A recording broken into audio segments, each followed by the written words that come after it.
আমার কাছে শহরের চেয়েও অনেক অনেক বেশি ভালো লাগে গ্রাম। গ্রামের কোলাহলমুক্ত পরিবেশ, সাথে পাখিদের কিচিরমিচির শব্দ শুনতে কারই না ভালো লাগে বলেন। তাই তো এবার পরিবারের সবাইকে নিয়ে চলে গিয়েছিলাম গ্রামে। সবাই একসাথে গ্রামে গেলেও এইদিকে আমার মামাতো ননদ, ওর পরীক্ষা থাকার জন্য ও যেতে পারেনি। আমরা সবাই ওকে অনেক বেশি মিস করেছি। বিকেলে একসাথে সবাই মিলে আমরা হাঁটতে বের হয়ে গিয়েছি। বিকেলে আমার ননদ ও দেবররা সবাই মিলে গল্প করতে করতে সারাটা রাস্তা আমরা পার করে ফেলেছি। হাঁটতে হাঁটতে যেন পথই শেষ হচ্ছে না। এইদিকে বিকেল পেরিয়ে সন্ধ্যা হতে চললো।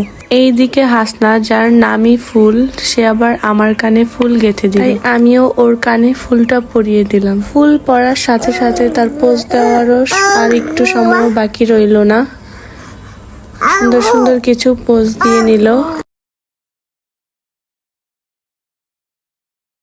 সারা বিকেল সন্ধ্যা আমরা ঘোরাঘুরি করে রাতে ভ্যানে চড়ে খুব মজা করতে করতে বাসায় ফিরেছিলাম।